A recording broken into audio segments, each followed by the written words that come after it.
8ویں چیز بڑی سخت ہے، بڑی سخت ہے، فرماتے اللہ یطلب لنفسہ العلو والکبر فی الدنیا، اپنے لیے کسی بڑائی کا، علو کا، برتری کا، اونچے مقام کا مطالبہ نہ کرے۔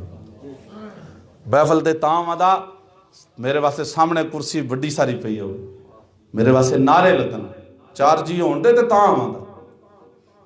فرماتے ہیں اپنے لیے علو، کبریائی، تکبر نہ چاہے، اگر مانگے گا تو فرماتے پرہیزگار نہیں ہو سکتا۔ اور اللہ کریم قرآن کریم میں فرماتا کیا ہے، یہ ذرا لفظ غور سے سننے ہیں۔ پرہیزگار تو غوث پاک فرماتے ہیں نا، اللہ کریم کیا فرما رہا؟ فرماتے تلک الدار الآخرۃ نجعلها للذین لا یریدون علوا فی الارض ولا فسادا۔ فرمایا ہم نے آخرت کا گھر ان کے لیے بنایا ہے جو دنیا میں اپنے لیے بڑائی نہ چاہتا، تکبر نہ چاہتا، علو نہ چاہتا، اور زمین میں فساد نہ کرے، اس کے لیے آخرت کا گھر ہے۔ تو جو دنیا میں ٹھاٹ باٹ چاہتا ہے، فرمایا آخرت میں اس کا کوئی حصہ نہیں ہے۔ یہ قرآن کہہ رہا ہے، اب قرآن کو تو نہیں بدلا جا سکتا، خود کو بدلنا پڑے گا۔ اگر کوئی کسی کے اندر بھی یہ بات ہو، میں ہوں، آپ ہوں، کوئی بھی اپنے آپ کو اس آئینے میں دیکھ کے سوچے کہ اللہ کا قرآن کیا کہہ رہا ہے، اگر تو اپنے لیے بڑائی چاہتا ہے، تکبر چاہتا ہے، علو چاہتا ہے، تو پھر فرمایا پھر میں جاؤں تو نعرے لگیں، میرے لیے الگ سے کرسیاں بچھی ہوں، تو جو لوگوں کے ساتھ بیٹھنا گوارا نہ کرے اسے کیا ملے گا؟ تو فرمایا کیا، جو اپنے لیے علو چاہے تو فرمایا وہ کبھی پرہیزگار نہیں ہو سکتا۔ اور اللہ کریم فرماتا ہے آخرت میں اس کے لیے ہم نے کوئی حصہ ہی نہیں رکھا۔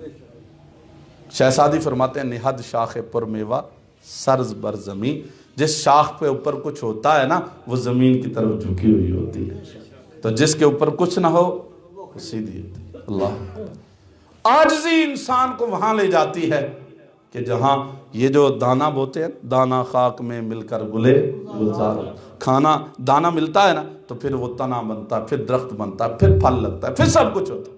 اگر دانا اوپر ہی رہے یا چوک بن جائے گا یا گل سڑ جائے گا، اس سے اناج نہیں اگ سکتا۔ اناج وہ اس سے اگتا ہے جو پہلے زمین کے اندر رکھا جائے، پھر سواگئی کا وہ سارا اس پروسیس سے گزرتا ہے، پھر زمین کی نمی کو چوستا ہے۔ پھر میرا مالک قرآن کریم میں تو اللہ کریم یوں فرماتا ہے نا، افرأیتم ما تحرثون، او بتاؤ یہ جو زراعت کرتے ہو تم کرتے ہو کہ ہم کرتے ہیں؟ افرأیتم ما تحرثون، یہ جو تم نے کھیتی بوئی ہے، انتم تزرعونہ ام نحن الزارعون، بتاؤ تم کرتے ہو کہ ہم کرتے ہیں؟ تو بندہ کہتا ہے میں بڑا پورے وطر دے ہوتے بیم ہوں، میں بی بڑا اعلیٰ انتخاب ہوں، میں دوائی بڑی اعلیٰ لائی، میں تے ڈی اے پی فلاں کھاد بھی نال پائی، میں تے ملڑ بھی پایا، سب کچھ کیتا ہے۔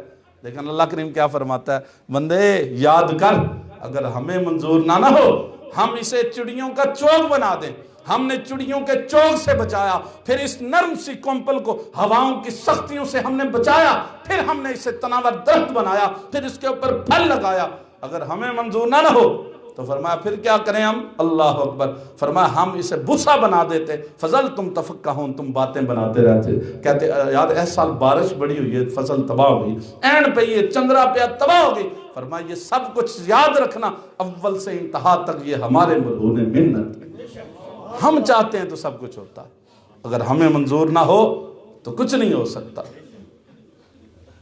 پھر فرمایا بتاؤ افرأیتم الماء الذی تشربون، یہ جو پانی پیتے ہو بادلوں سے کون برساتا؟ تصور کرے نا کیسے زمین کا پانی پورا کرتا ہے، کیسا اس کا نظام ہے۔ نمکین پانی سمندر ہوائیں وہاں سے اٹھاتی ہیں، پھر بادلوں میں بھرتی ہیں، پھر بادلوں میں کوئی ٹینکر نظر نہیں آتے، جہاز کے اوپر بیٹھ کے گزر جائیں، مری والی سائٹ پہ جائیں، نیچے رہ جاتے ہیں بادل، بندہ اوپر نکل جاتا، کوئی کپڑے نہیں بکتے اس کے، کوئی ٹینکر نظر نہیں آتے، وہ کیسے ہواؤں سے اس کے اندر بھرتا ہے۔ اور فرمایا بتاؤ پھر ان ہواؤں کو حکم ہوتا ہے فلاں فلاں علاقے کو سیراب کرو، وہاں پہ برستے ہیں، پھر زمین کے پانی کا لیول بڑھایا جاتا ہے، جب ہواؤں نے اڑایا تو نمکین تھا، جب برسا تو میٹھا ہو چکا۔ یہ نظام ہے اس کا۔ فرمایا ابھی بھی تم باتیں بنا رہے ہو، ابھی بھی تم ہماری بارگاہ میں جھک نہیں رہے ہو؟ تو فرمایا تکبر نہ کرے، آخرت کا گھر ہم نے اس کے لیے بنایا جو ہمارے آگے عاجزی کرنے والا۔ شہزادی یہاں تک فرماتے تکبر عزازیل را